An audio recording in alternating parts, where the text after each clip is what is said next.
सपने में कुत्ते को भौंकते देखना या सपने में बहुत से कुत्तों को भौंकते हुए देखना एक बहुत ही कीमती सपना माना जाता है,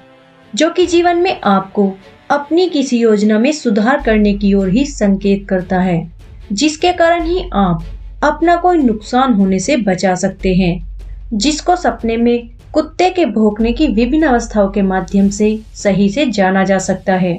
जैसे अगर कोई सपने में बहुत सारे कुत्तों को खुद पर ही भौंकते हुए देखता है, तो यह सपना इसी बात की ओर संकेत करता है कि आपके आसपास के लोग ही आपको नीचा दिखाना चाहते हैं और आपको किसी पद प्रतिष्ठा से नीचे गिराना चाहते हैं, जिससे बचने के लिए आपको बहुत ही ज्यादा सावधान रहने की जरूरत है। और अगर कोई सपने में किसी एक ही कुत्ते को खुद पर भौंकते हुए देखता है,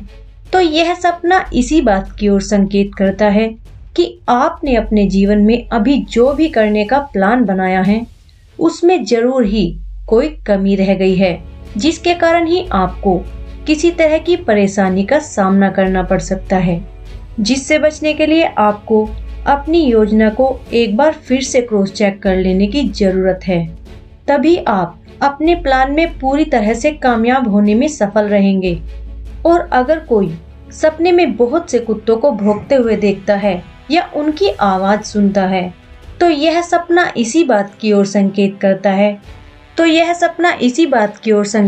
है कि लोग आपकी तरक्की से जल रहे हैं, लेकिन आपको किसी की ज्यादा फिक्र करने की जरूरत नहीं है और अपने कामों पर ही पूरी तरह से फोकस करने की जरूरत है, क्योंकि आप कुछ बहुत बड़ा करने का प्लान बनाकर ही काम कर रहे हैं। और अगर कोई सपने में किसी काले कुत्ते को भौंकते हुए देखता है, तो यह सपना बहुत ही ज्यादा चेतावनी भरा होता है और आपको अपने सभी कीमती लेन देन बड़ी ही सावधानी से करने की ओर संकेत करता है। तभी आप अपने आप को हर तरह के नुकसान से बचा सकते हैं। और अगर कोई सपने में कुत्ते के पिल्लों को भौंकते हुए देखता है, तो यह सपना किसी छोटी मोटी परेशानी आने की ओर ही संकेत करता है, जिससे बचने के लिए आपको दूसरों की ज्यादा परवाह न करते हुए अपने कामों पर ही पूरी तरह से फोकस करने की जरूरत है, क्योंकि आपको अपने कामों में कठिनाइयां आने के बाद भी सफलता जरूर ही मिलेगी। तो ये थे सपने में कुत्ते के भौंकने से संबंधित कुछ सपने और उनके मतलब।